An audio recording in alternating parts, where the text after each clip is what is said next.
Farmers group फसलों के सही दाम न मिलने के कारण कल सुबह 11 बजे कलेक्ट्रेट के सामने विरोध मार्च निकाल रहे हैं। जंगली हाथियों ने मिला दमपरा गांव में एक बार फिर से कहर मचाते हुए 300 एकड़ केले के बागों को तबाह कर दिया।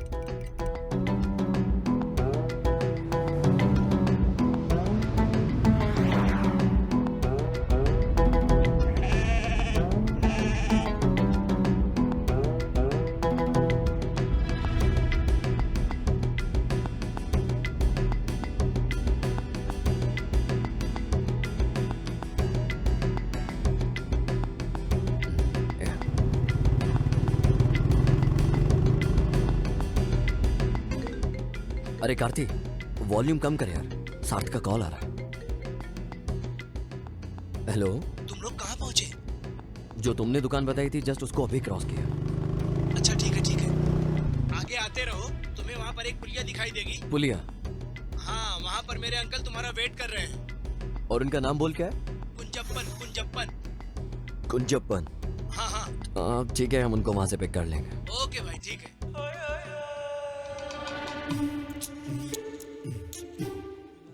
एक कार्ती, वहाँ किसी को मैंने बैठे देखा, वो जरूर उसके अंकल होंगे।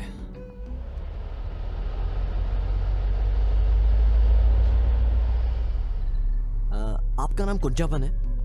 हाँ, तुम शरद के दोस्त हो ना? हाँ, सही कहा। उसने अभी मुझे कॉल किया था। हाँ, आइए हमारे साथ। हाँ, क्यों नहीं। तू पीछे वाली सीट पे बैठ जा। तुम किधर जा रहे हो? हाँ, बैठी। बिल्कुल सर्कस की तरह गुलाटी मारी। ये तो एकदम जबरदस्त था। एक बार घर पहुंच जाए फिर एक दूसरे को जान लेंगे। आप लेंगे? वैसे तो मैं कभी नहीं पीता हूँ, पर अगर मैं मना करूंगा तो तुम्हें बुरा लग जाएगा। हाँ, सही बोला। कुंजापन भाई। Yes dear. यहाँ से और कितनी दूर जाना है? बस थोड़ी सी और दूर, फिर हम पहुंच जाएंगे। तब तक इसे कटक लेता हूँ।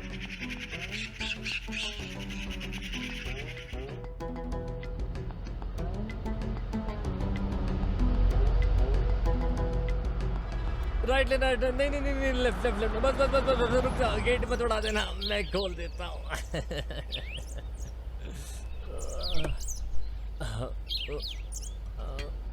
अरे खुल जा।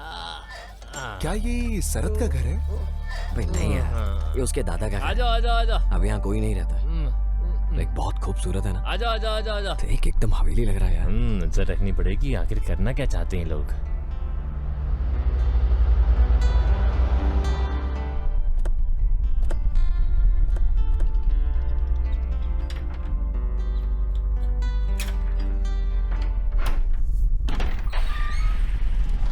शरद। अल्लू, कितने टाइम बाद मिल रहा है यार तू? भाई मैं अभी तुम्हारे साथ नहीं आ सकता हूँ, बहुत सारे अरेंजमेंट करने हैं। तुझे तो पता है शादी की तैयारी कैसी होती है। हाँ, कोई नहीं यार, समझता हूँ। तब तक मैं तुझे अपने दोस्तों से मिलाता हूँ। ये है सिया, ये कार्ती और ये उसका भाई किरण। हाय। और ये है मेरा जिगर शरद। तुमने तो बोला था कि 6 दोस्त आ रहे हैं। उनमें से कुछ को टाइम पे छुट्टी नहीं मिल ओके, कोई सकी। बात नहीं। ये लो तुम्हारा स्पेशल आइटम, बिल्कुल कड़क। भाई सिर्फ एक? चिंता मत करो, बाकी बैग में है। ठीक है, चलेगा। अच्छा सुनो, खाना और चखना भी बैग में रखा है। कल 10:30 बजे मंदिर में शादी है, इसलिए मैं रात में आने की कोशिश करूंगा। ओके, मुझे पता है कि तुम बिजी हो। हाँ, मिलते हैं। बाय। बाय।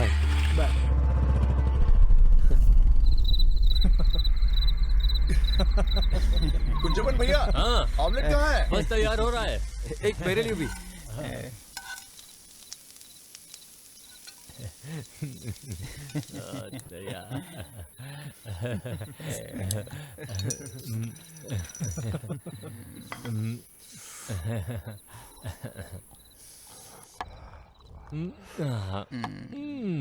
इधर पास करना यार।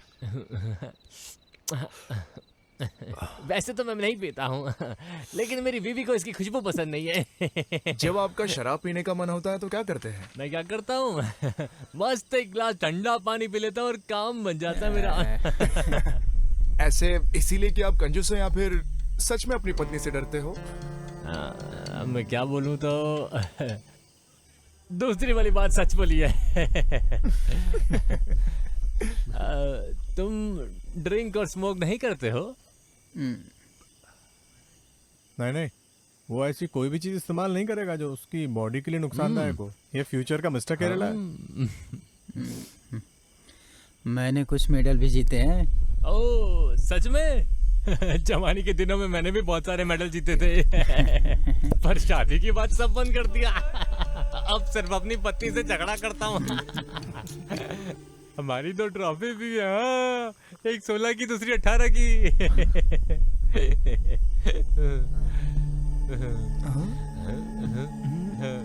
दोनों लड़के हैं। शा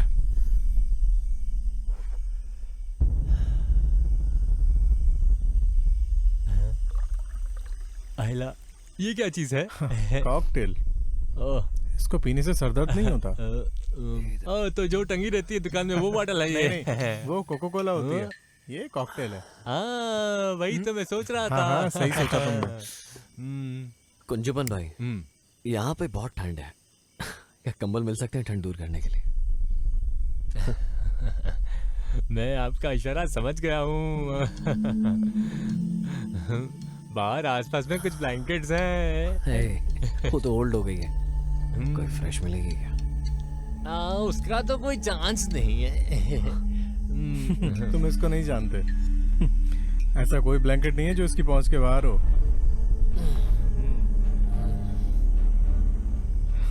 तुम दानी को जानते हो ना? वो अल्लू का जिगरी दोस्त था।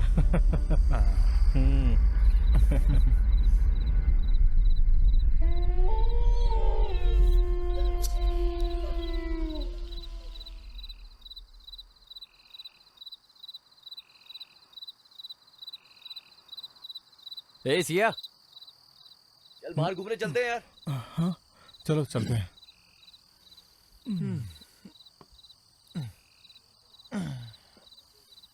कुंजवन भाई, कोई नहीं, तुम सोते रहो, हम लोग बाहर से घूम के आते हैं। अरे ज्यादा दूर मत निकल जाना, जंगली जानवर घूमते हैं।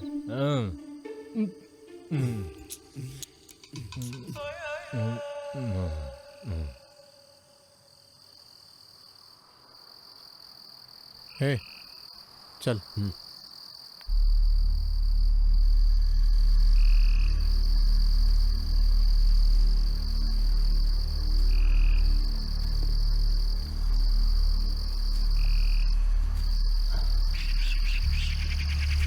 समझ गया।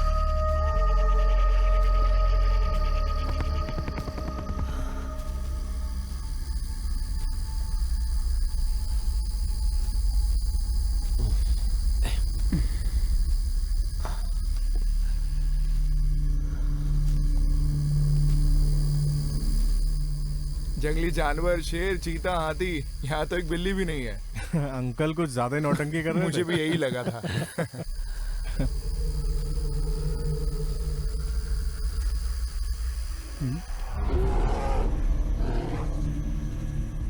एक कार थी, वो भालू की आवाज थी। तुझे भालू की आवाज कहाँ से आई? अरे सच बोल रहा हूँ, मैं भालू की हाँ, आवाज तू मोगली पहचानता की हूँ। तरह जंगल में पला बड़ा है। इतने घने जंगल के बावजूद भी ऐसा लगता है यहाँ पर कोई रहता है। हाँ यार सच बोल रहा है, चल देखते हैं। चलते हैं।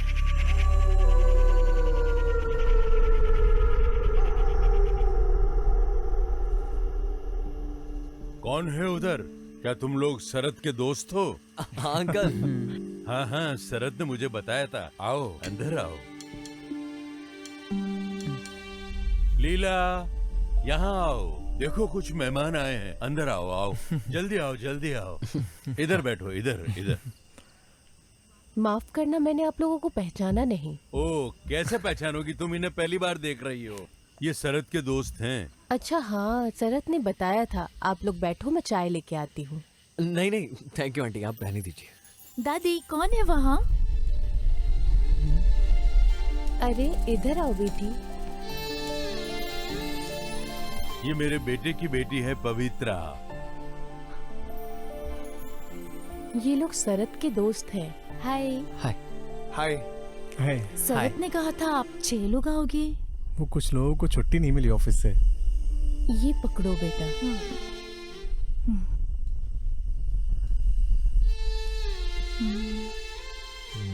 वैसे अंकल आपका नाम क्या है? रघु रमन।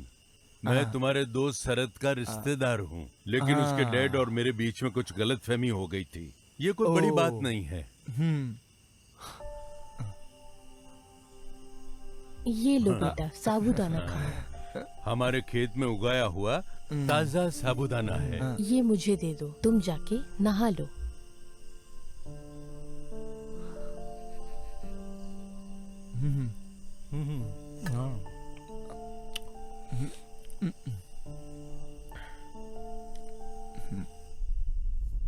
क्या हमें यहाँ जंगली हाथी दिख सकते हैं? ओ, तो तुम यहाँ हाथी ढूंढने आए हो? नहीं, वो क्या है ना, वो तो कुंजपन भाई ने कहा था कि यहाँ पे बहुत सारे जंगली हाथी घूमते तो रहते फिर वो कहाँ हैं? वो तो दारू पी के पड़े हैं। सुनो, अगर तुम लोग यहाँ से 2 किलोमीटर आगे जाओगे, डेंस फॉरेस्ट है, वहाँ हाथी आते हैं। वो इधर तो नहीं आते। कुंजपन ने ऐसा इसलिए कहा क्योंकि वो चाहते हैं कि तुम लोग वहाँ जाओ। हम वहाँ जाएंगे तो कोई प्रॉब्लम होगी क्या? जाके फोन उठा, जाके उससे बात कर। आता हूँ मैं। हेलो। उसकी मंगेतर है ना, इसीलिए इतना शर्मा उसकी रहा है। सगाई हो गई है? हाँ, अभी पिछले हफ्ते ही हुई है। अच्छा। हाँ। ये जगह बहुत खूबसूरत है, हम लोग अपना हनीमून मनाने भी यहीं आएंगे।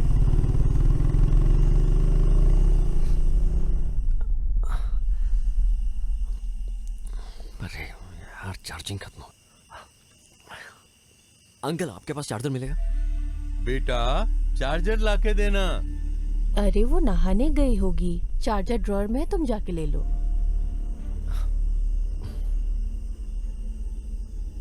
पर अंकल, कुंजपन भाई ने रात में यहाँ बाहर घूमने से क्यों मना किया है?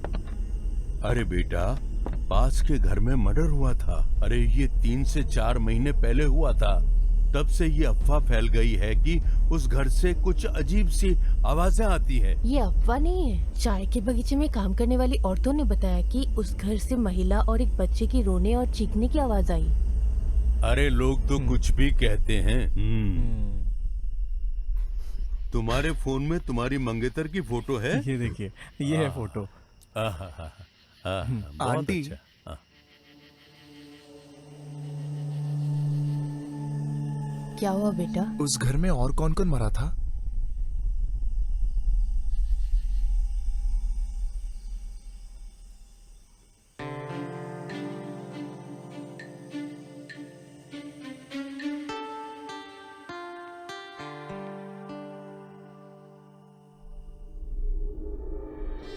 अरे यार, ये चार्जर किधर है? होना तो यहीं चाहिए।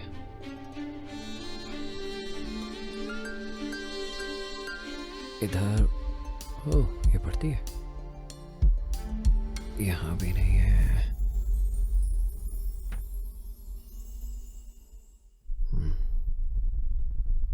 अरे क्या चाहिए तुमको? अरे, फोन बंद हो गया था। आंटी ने बोला तुम्हारे पास। साइड हटो, मैं देती हूँ।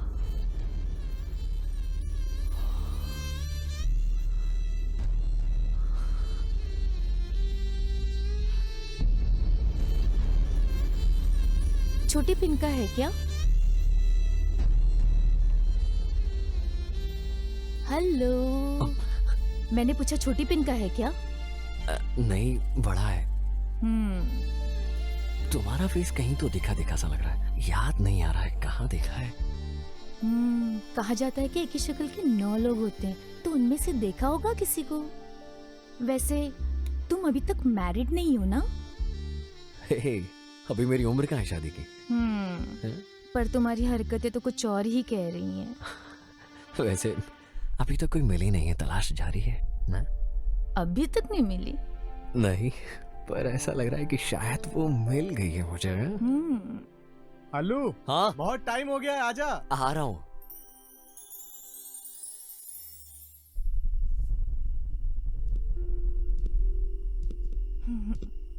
अंकल, अब हम चलते हैं। हाँ हाँ हाँ, ठीक है।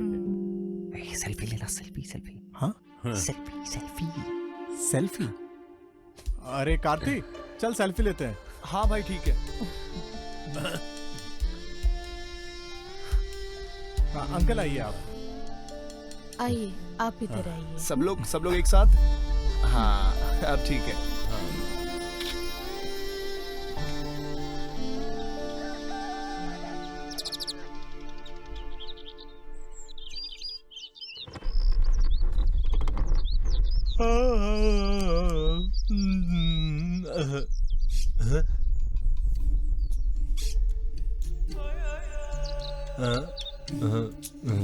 क्या सुबह सुबह।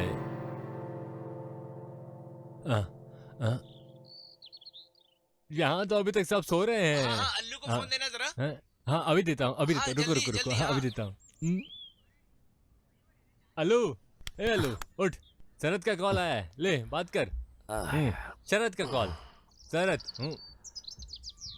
हाँ शरद, गुड मॉर्निंग। Good morning. अच्छे से सोया ना रात को? हाँ भाई भूल गया। हमें 9:30 बजे तक यहाँ पर पहुँचना है। तुम लोग भी जल्दी से तैयार हो जाओ, ब्रेकफास्ट यहाँ पर रेडी है, समझे?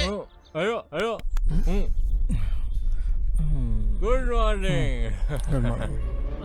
मैं कब से तुझे कॉल करने का ट्राई कर रहा था, तूने अपने फोन साइलेंट पे रखा है क्या? वो साइलेंट पे है। हम पहुंच जाएंगे ओके ब्रो। टाइम पे। एक अंजुमन भाई उतर गई तेरी। बस हल्की सी सुरसुरी मच रही है, बाकी सरदर्द नहीं है मुझे। इसी को ही कॉकटेल बोलते हैं। बिल्कुल। ओए जिम वाले बच्चे उठ जा। ओए शादी में जाना है।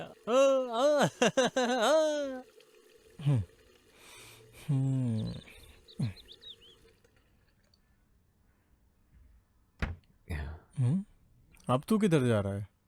यार वो कल रात फोन उनके घर भूल गया था मैं अपना। अच्छा, अकेले अकेले उससे मिलने जा रहा है? जा भगवान ही बचाए तुझे उससे। ए तुम लोग तैयार हो जाना, मैं जल्दी आता हूँ।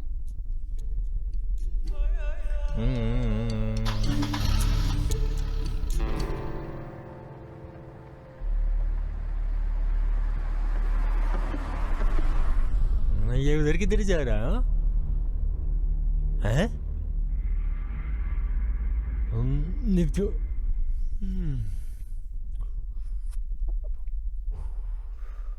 अरे अल्लू किधर के लिए चला गया? वो अपना फोन लेने गया है। आपके रिश्तेदार के यहाँ भूल गया था कल रात को। रिश्तेदार के घर? ये कौन आ गया? वो बगल में जो 2 माले की बिल्डिंग है ना, उन्होंने बोला कि वो आपके रिश्तेदार है। शरद के पापा और उनकी कोई प्रॉब्लम है। क्या बात कर रहे हो? सुबह सुबह माल भुग के बैठे हो क्या? कुछ भी बोल रहे हो, नहीं फूका कुछ माल वाल। अरे सुनो ना कुंजपन भाई, आप कहना क्या चाहते हो? अरे शरद के पिता का तो 24 साल पहले ही निधन हो गया था। उस समय तो वो सिर्फ 2 साल का बच्चा था। तो अगर आपके वो रिश्तेदार नहीं है तो और कौन है? अब मुझे कैसे पता चलेगा कि तुम किसके घर गए हो? आलू जिस तरफ गया है उस तरफ सिर्फ एक ही घर है, फिर उसके बाद सिर्फ जंगल है। उस घर में कोई नहीं रहता है। करीब 4 महीने पहले उस घर में एक आदमी पागल हो गया और उसने अपनी पत्नी और पोती को कुल्हाड़ी से मारकर खुद को फांसी लगा ली थी। उसके पति का नाम क्या था? क्या? उसके आदमी का नाम क्या था? रघुरमन। वैसे आपका नाम क्या है अंकल? रघुरमन। उस घर में और कौन कौन मरा था? वो सिर्फ मरे नहीं थे, उनका खून किया गया था। वो लोग यहाँ के नहीं थे, कहीं बाहर नॉर्थ से आए थे। पति, पत्नी और वो लड़की शहर के किसी कॉलेज में पढ़ती थी। वहाँ पे किसी लड़के के प्यार में पड़ गई थी। घर में किसी को भी इसकी जानकारी नहीं थी। एक दिन झूठ बोल के स्पेशल क्लास के नाम पे बाहर चली गई थी। वो लड़का बिल्कुल अच्छा नहीं था। वो उसे किसी लॉज में ले गया था। वहाँ पे उसके और भी दोस्त थे और मिलके उन लोगों ने उसके साथ बहुत बुरा किया। वो वापस घर आई और कभी किसी से कुछ नहीं बोली। वो बेचारी सदमे में थी। 2 से 3 महीने बाद परिवार वालों को एहसास हुआ कि वो लड़की प्रेग्नेंट है। उन लोगों को किसी ने भी कुछ दिनों तक बाहर नहीं देखा। एक दिन उस आदमी ने कुल्हाड़ी उठाकर अपनी बीवी और पोती को मार दिया और खुद फांसी लगा के जान दे दी।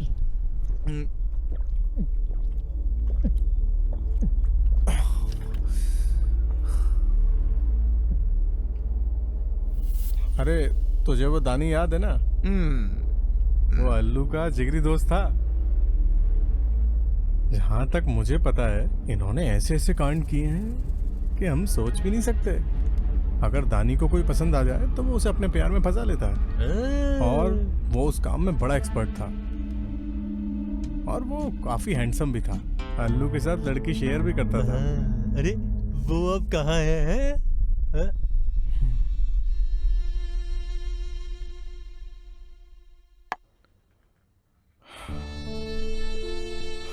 वो अब नहीं रहा, एक्सीडेंट में मारा गया 3 महीने पहले।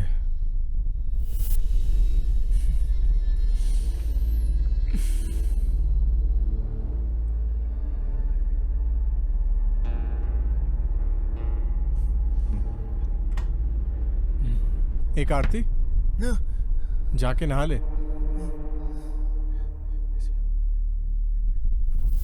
एक आरती, चल सेल्फी लेना।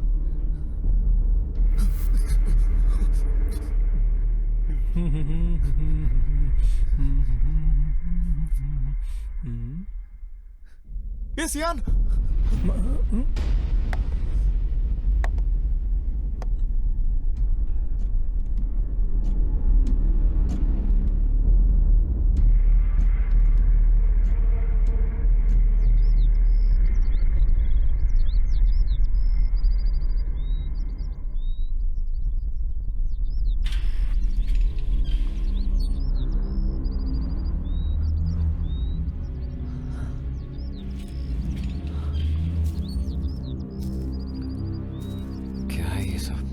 के जाले।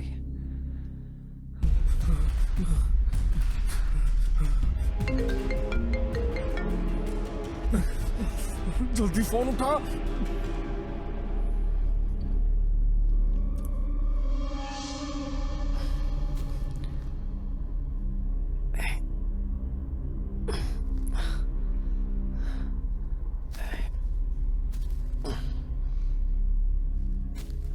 अंकल, क्या है यार ये सब?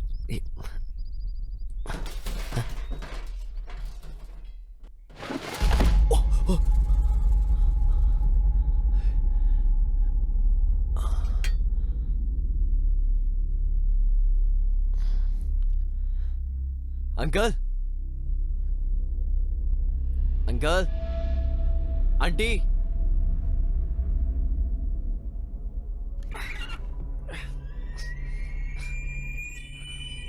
अंकल,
ये सब गए किधर?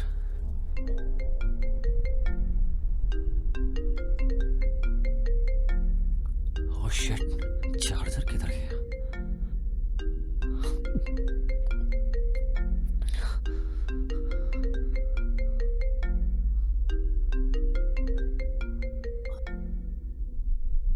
हेलो हल्लू, उस घर के अंदर मत जाना, वहां पे कोई भी आदमी नहीं है। सबके सब भूत हैं। मैंने तुझे वो सेल्फी भेजी है व्हाट्सएप पे जो हमने कल ली थी, देख उसे।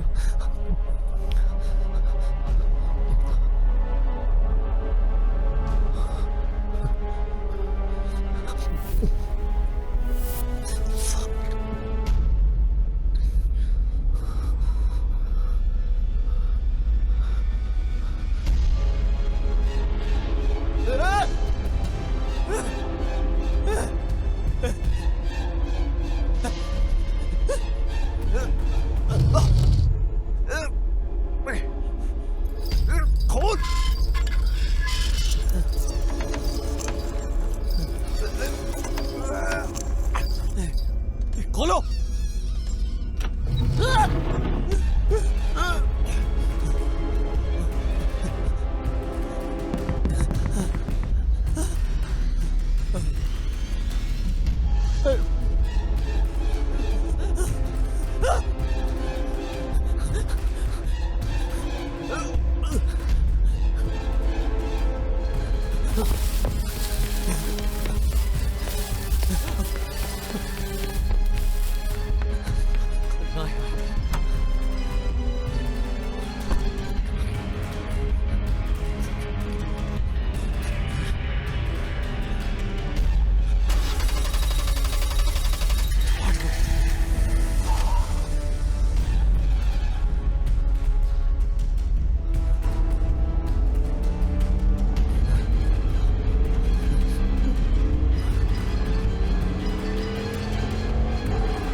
दानी,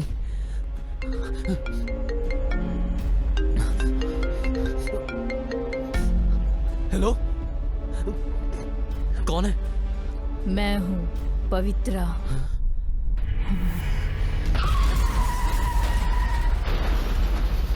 अपने दोस्त की शादी में जा रहे नौजवान की खाई में गिरने से हुई मौत। हादसे की शिकार हुए शख्स 26 वर्षीय एलन जोसेफ थे।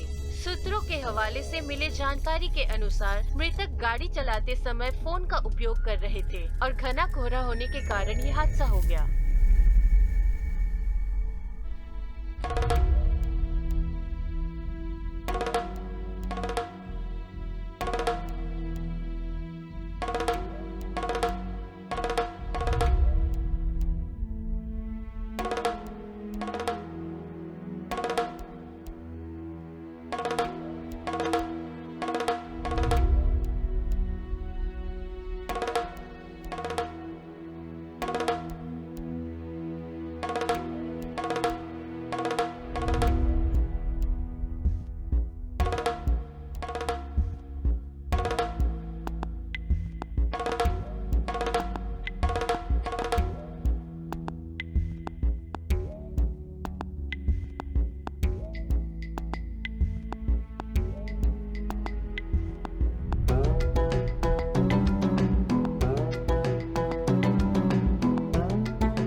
महिलाओं के साथ हिंसा करना कानूनन अपराध है। इस फिल्म को बनाने के दौरान किसी भी जानवर को नुकसान नहीं पहुंचाया गया है।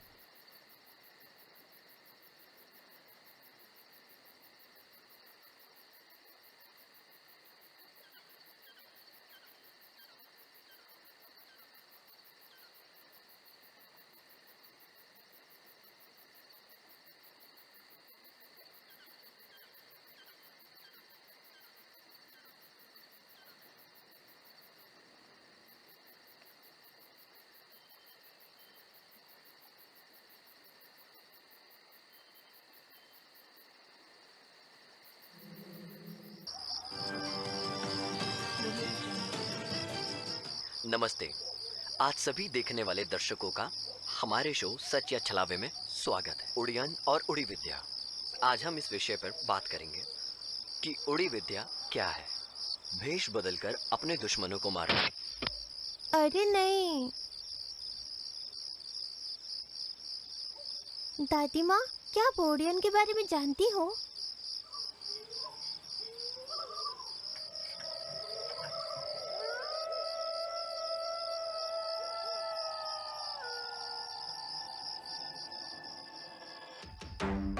ये वो समय था जब जमोरिन राजा और वल्लु वनत के शासक भारत पूजा नदी के तट पर सत्ता के लिए युद्ध कर रहे थे।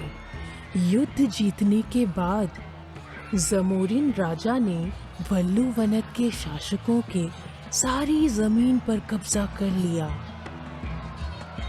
उसने इन जमीनों को अपने करीबी साथियों में बांट दिया और उनको वहां का पूरा अधिकार दे दिया। वरमंगलम के मधुसूदन नायर को नेत्रीमंगलम का राजा घोषित किया गया था। वो नेत्रीमंगलम प्रांत से संबंधित वल्लु वनत शासकों के प्रति सहानुभूति रखने वालों से सख्त नफरत करता था। उसने उनके करों को दुगना कर दिया, उनकी औरतों पे बहुत अत्याचार किया और उनके साथ दुर्व्यवहार किया। उस समय के दौरान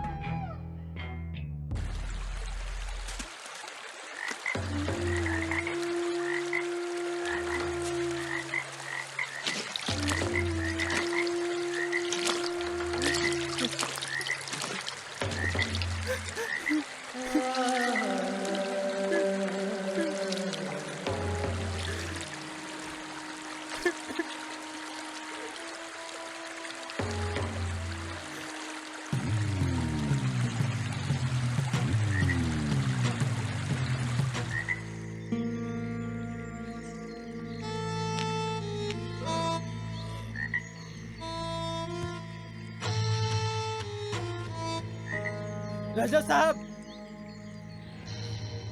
गंदी नौली के कीड़े, तेरी हिम्मत कैसी है मेरी जान काटने वाले की?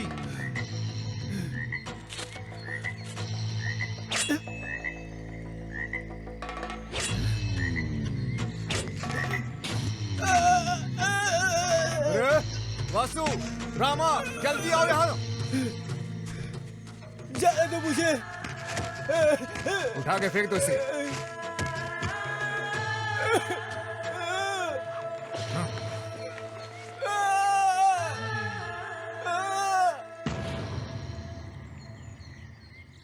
चातन को मरा हुआ समझकर उन्होंने उसे कुरुतिमलक्कावु की सीमा पर फेंक दिया। बदले की भावना से भरे हुए चातन ने मौत के सामने भी घुटने नहीं टेके।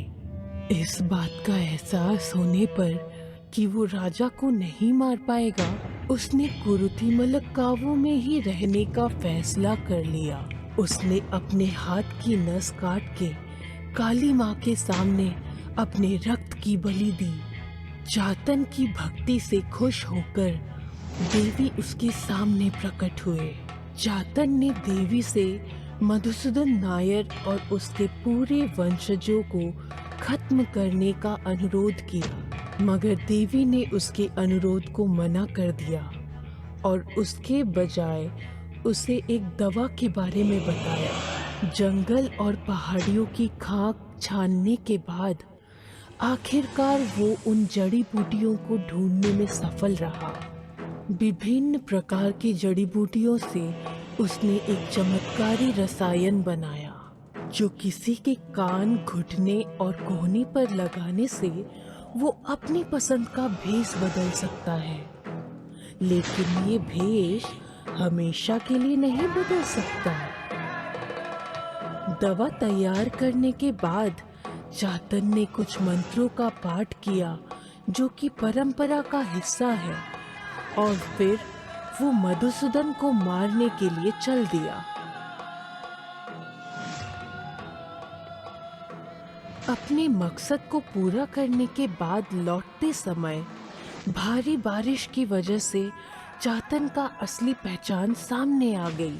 चातन को गांव के लोग पकड़कर वहां के एक जादूगर चेम्बरा एरुताचन के सामने ले आए। उन्होंने उसे देवी माँ के नाम पर वचन मांगा कि वो कभी भी इस तरह के जादू का इस्तेमाल नहीं करेगा। हालांकि चातन का बदला सिर्फ मधुसूदन के मरने से पूरा नहीं हुआ, वो उसके पूरे वंश का नाश करना चाहता था। उसने एक बार फिर देवी माँ के सामने उनको खुश करने की प्रक्रिया की, परंतु वो ऐसा नहीं कर पाया। इस बात की जानकारी मिलते ही वहाँ के राजा वरमंगलम उस जगह के लिए रवाना हुए। चातन ने अपने बेटे इन्नी को बुलाया और उसको ओडी विद्या के बारे में सारी जानकारी दे दी, और साथ ही बेटे से वरमंगलम की पूरे वंश को समाप्त करने की मांग की। अपने पिता मधुसूदन की मृत्यु के बारे में सुनकर उसके पुत्र चंद्रशेखर और सुभद्रा अपनी सेना के साथ मिलकर चातन को जिंदा पीपल के पेड़ के नीचे गाड़ दिया। इन्नी ये सब दूर से देख रहा था। उसकी आंखों से एक बूंद भी आंसू नहीं निकला, और उसके बाद से हर रात उस पीपल के पेड़ के पास से अजीबोगरीब आवाज सुनाई देती है। गांव के लोगों ने उस जगह का नाम नीलविल्ली कुन्नू रख दिया।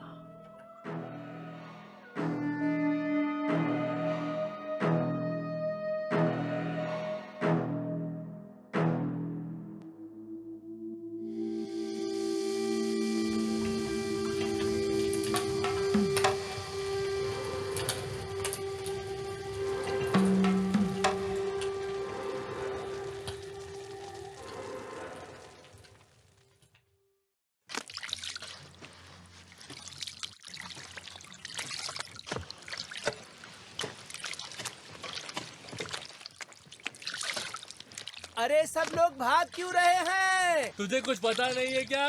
केलाल दसन की बेटी की लाश पानी में बह रही है। हमारे दसन की बेटी? हाँ। अरे देवा, ये क्या हो गया?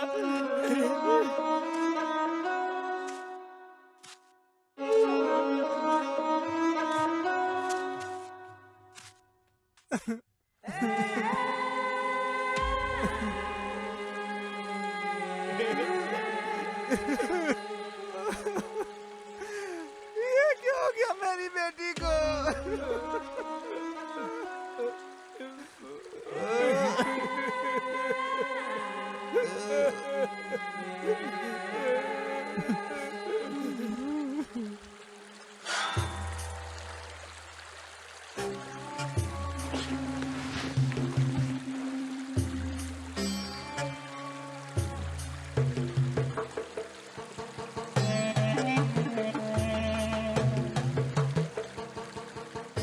राजा साहब आ रहे हैं, चलो साइड हट राजा जाओ। साहब देखो ना क्या हो गया मेरी बेटी को, ये कैसे पड़ी हुई है। दास दुखी मत हो, सब किस्मत का खेल है। रामा, ज्यादा समय मत लगाओ, क्रियाक्रम जल्दी करो। जी राजा साहब।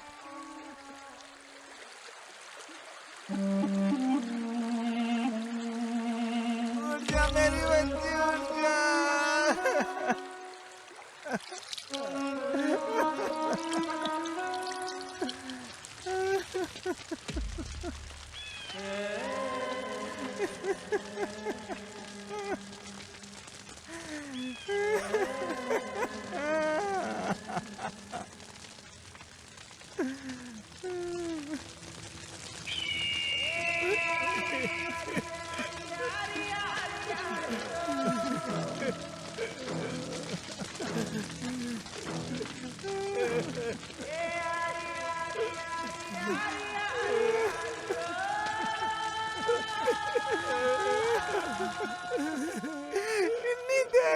बच्ची को क्या हो गया है? कैसी पड़ी है मेरी बच्ची? देख मेरी बच्ची को इन्नी।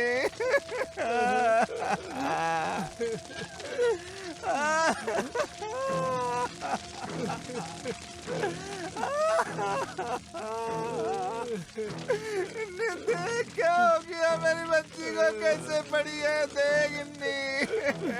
देख अब मैं क्या करूं? उसने अपने हाथ में पकड़ा हुआ था।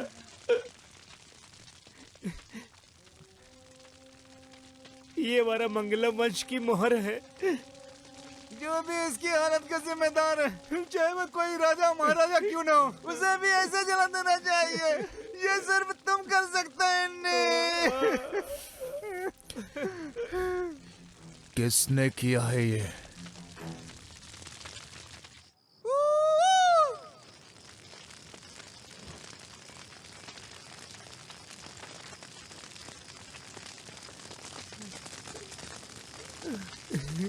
इन्नी, हमारी बच्ची को राजा के लड़के ने मारा है।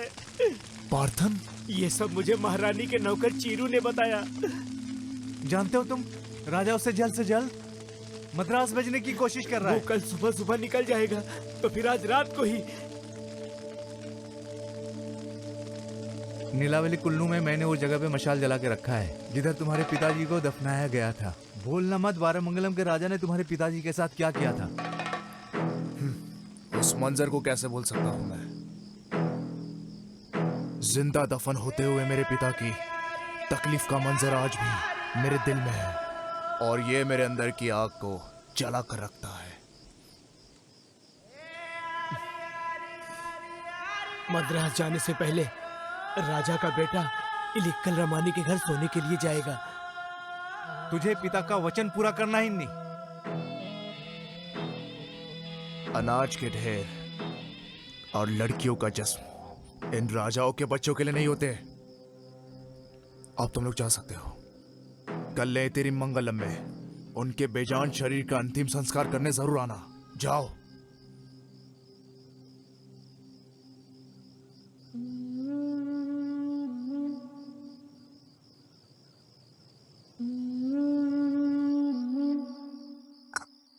सूर्यास्त के बाद गर्भवती महिला को बाहर कदम नहीं रखना चाहिए मेरी बच्ची।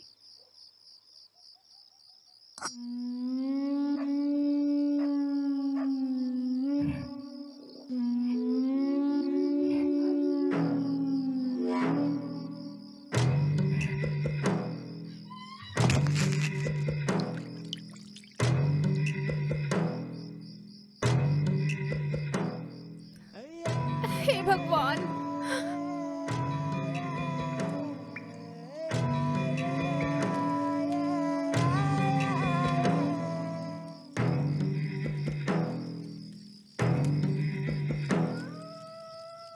राजा साहब, मद्रास में रमानी जैसी औरत और कोई नहीं होगी क्या? हाँ ना रामू, पर वो इनके जैसी खूबसूरत तो बिल्कुल भी नहीं है। और तो और उनके पास से बहुत ज्यादा बदबू भी आती है। राजा जी, तो आप मद्रास भी गए हैं?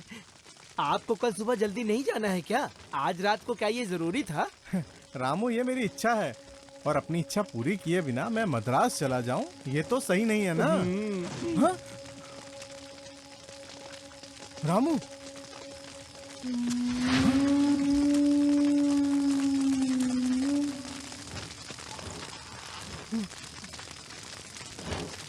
कौन है वहाँ?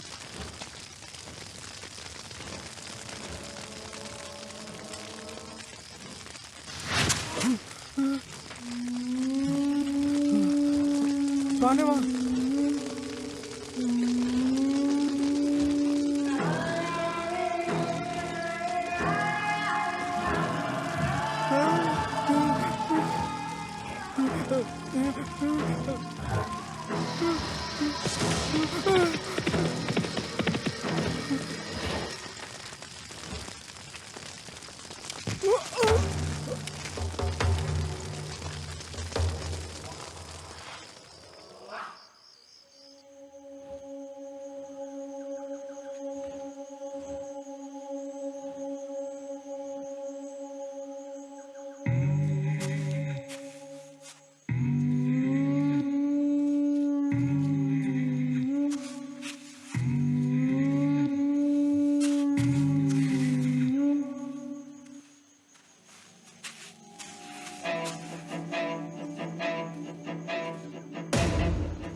प्रेत आत्मा पिंडा समर्पयामि।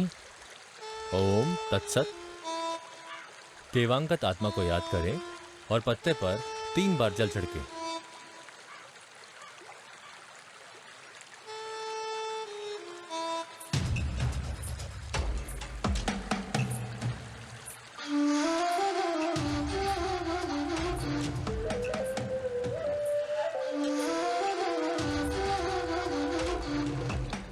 बारामंगलम के राजकुमार की कुर्बानी देने के बाद भी आप संतुष्ट नहीं हुए बड़े भैया? मुझे बहुत अच्छे से पता है कि ये किसने किया है और ये भी पता है कि ये क्यों किया गया है। वो चाथन का लड़का इन्नी है, अपने पार्थन के। आप बस हमें एक बार हुक्म दीजिए।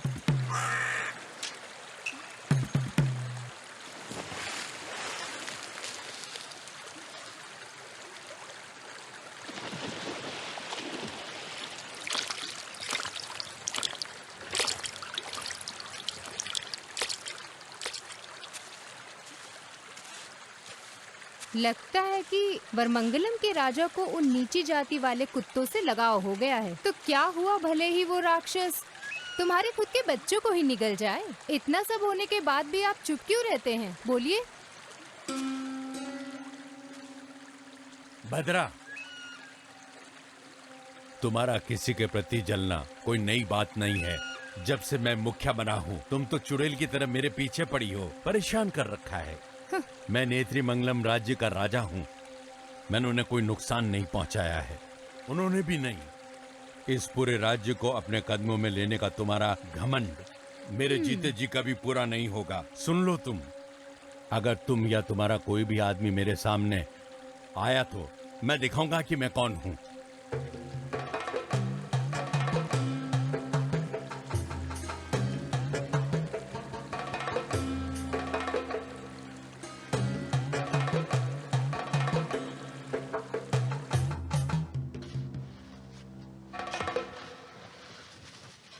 अरे तुमने दासन और इन्नी को देखा है क्या?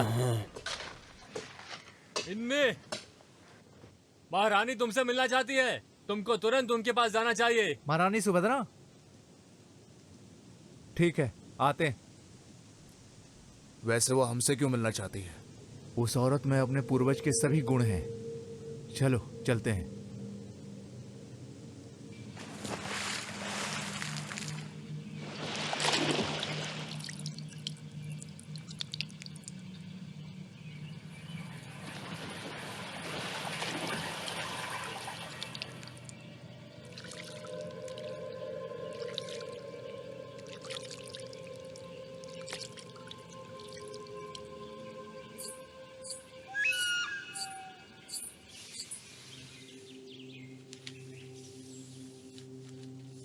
राजा जी, महारानी हमसे मिलना चाहती है, कुमारन कह रहा था। उधर किनारे खड़े हो जाओ। भद्रा,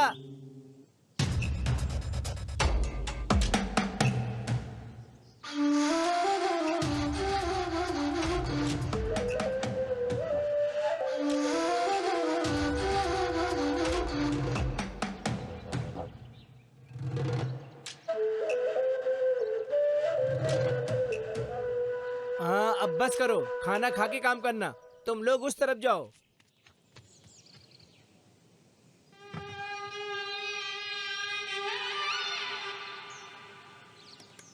महारानी जी, हमें क्यों याद किया आपने? आज सुबह 2 लोग खाकी वर्दी में यहाँ पर आए थे। उन्होंने बताया कि पार्थन को जानबूझकर मारा गया है। क्या तुम जानते हो इस बारे में? अगर तुम में से कोई जानता है तो बता दो मुझे। हमें इसके बारे में कुछ भी नहीं पता। क्या तुमको पता है इन्नी? अभी भी तुम्हारे परिवार में वो देवी माँ को खुश करने वाली पूजा होती है? जी महारानी साहबा। फिर तुम उल्लू क्यों बना रहे हो दासा, जैसे कि हमें पता ही नहीं? इन्नी के द्वारा खूनी पार्थन की पिटाई करते हुए अपनी आंखों से ये सब कुछ मेरे पति नारायण ने देखा है।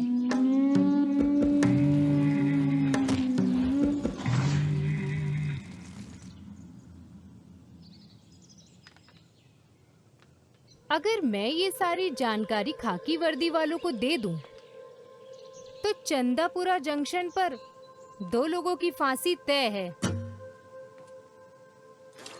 नहीं तो गांव वाले जो कि बड़े भाई को अपना देवता मानते हैं, वो सभी लोग मिलकर तुम्हें मार देंगे। तो अब बोलो दासा। मुझे ये करना था महारानी। मुझे ना ही कोई अफसोस है और ना ही कोई पछतावा। मैं हर प्रकार की सजा के लिए तैयार हूँ। इसकी कोई सजा नहीं है इन्नी, बल्कि हमारे पास तुम्हारे लिए उपहार है। वरमंगलम राज्य में मेरे बड़े भाई को, चंद्रशेखर को रास्ते से हटा दो तो वो सारा राज्य मेरे कदमों में होगा। तुम्हें एक बार फिर से उड़ी विद्या करनी होगी। नहीं महारानी, मैं राजा के प्रति इतना क्रूर नहीं हो सकता हूँ। इन्नी, तुम कर सकते हो। तुम उस चेतन के बेटे हो जो नीलावली कुन्नू में दफन है। बिना किसी कारण के मैं राजा को क्यों मारूं? किसने कहा कि कोई कारण नहीं है? क्या ये तुम भूल गए कि कैसे तुम्हारे पिता चाथक को जिंदा जला दिया गया था? समझे?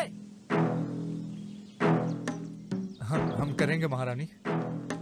तुम्हारी बातों पर विश्वास नहीं कर सकते दासा।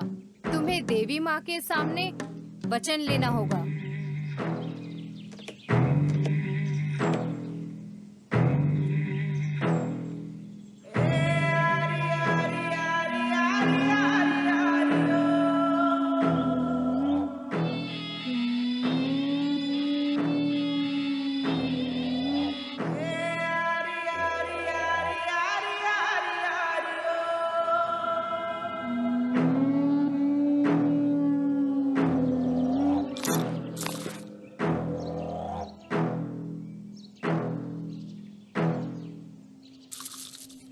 इन्नी, चंद्रशेखर पार्थन की तरह कोई साधारण आदमी नहीं है। वो कालेरी पैट्टू में निपुण है और देवी माँ का उस पर आशीर्वाद है।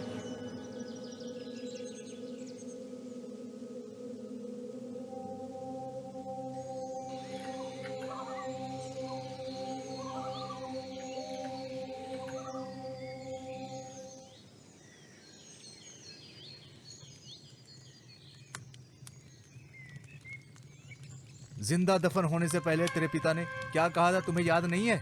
उसे मरना होगा, उसके पूरे वंश को खत्म करना होगा।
रामा, हाँ नारियल के पेड़ों की कटाई करनी पड़ेगी। कल मजदूरों को लेकर उधर जाना। जी राजा साहब।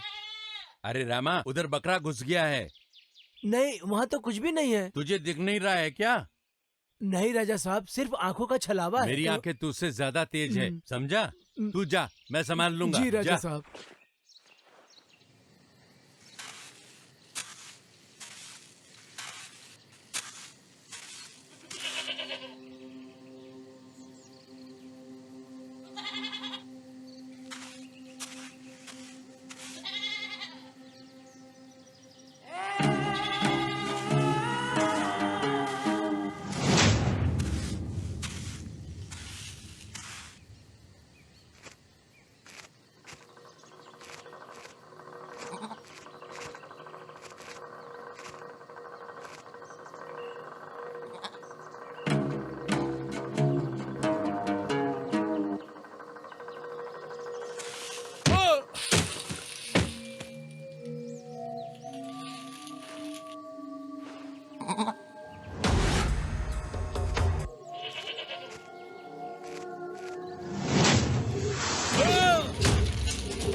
मुझे पता है तुम कौन हो।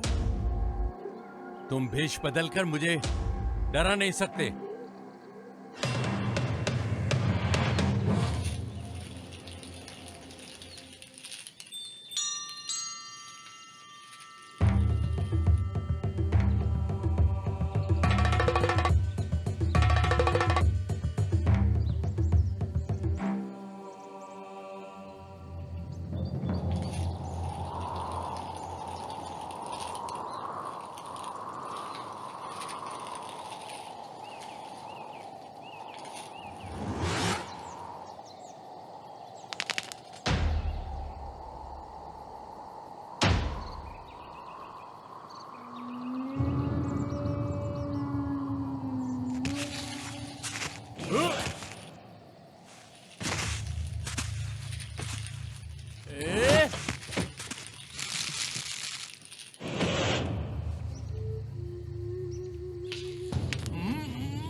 बुरा मत मानना इन्नी, जब हम अपने सभी दुश्मनों को मार देंगे तभी हम और भद्रा यहाँ पर राज कर पाएंगे।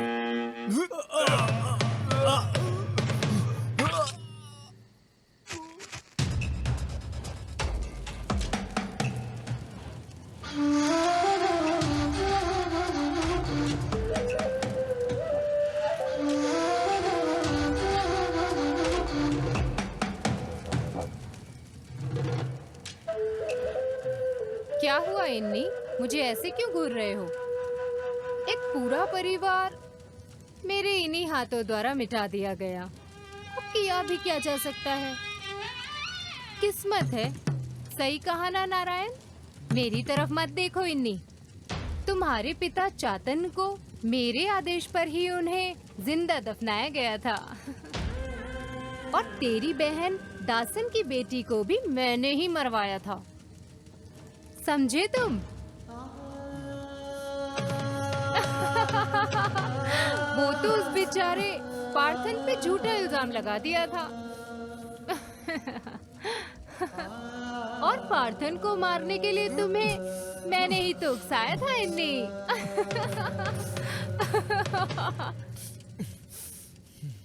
अब मुझे बस एक और आदमी को मारना है जो इन सब का साक्षी है। तुम्हारा दासन। वहाँ देखते रहो इन्नी।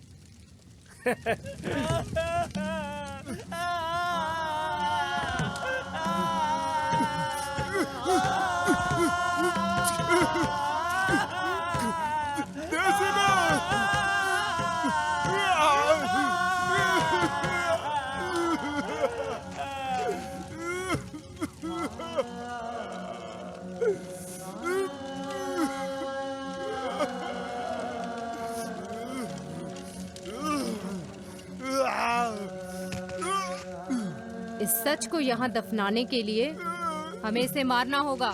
चलो मार डालते हैं इसे।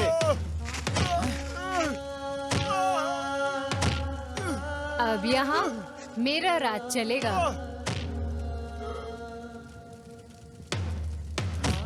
भद्रा का नेत्र्य मंगलम।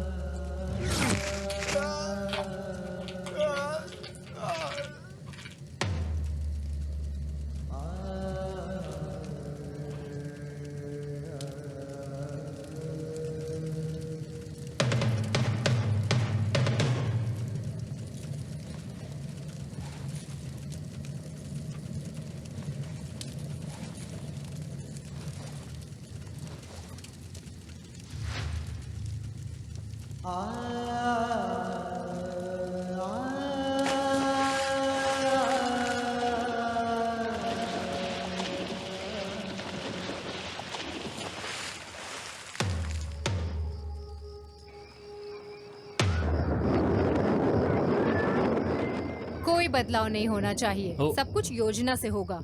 जी महारानी। ये नारायण किधर चला गया? तुम जाके देखो ना कुमार। और हाँ, भूलना मत, नियम के अनुसार ही सबको काम सौंपना।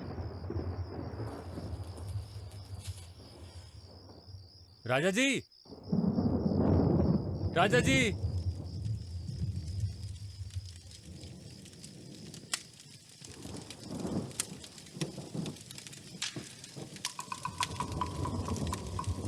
महारानी जी, खून।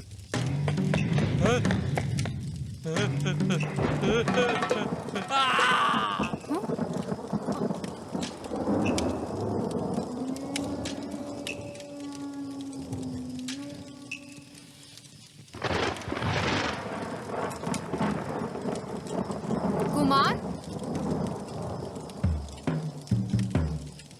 नारायण,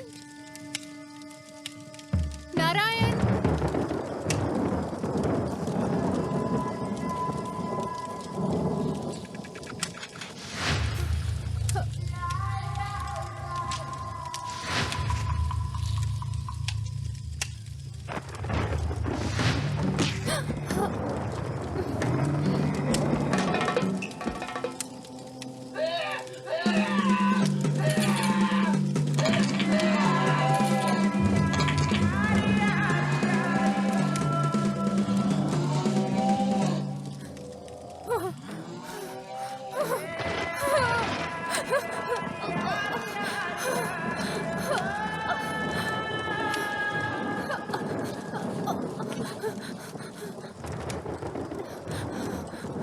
महारानी जी, महारानी जी।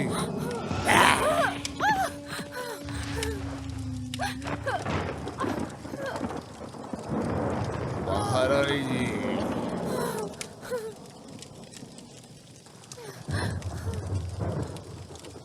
अहम कालीन चुड़ै देवा प्रतमा शिवम नित्रय दौ तस्मा। तो आज हमने बात की उड़ियन और उड़ी विद्या के बारे में। सच या छलावा कार्यक्रम एक बार फिर आएगा नए एपिसोड के साथ। तब तक शुभ रात्रि।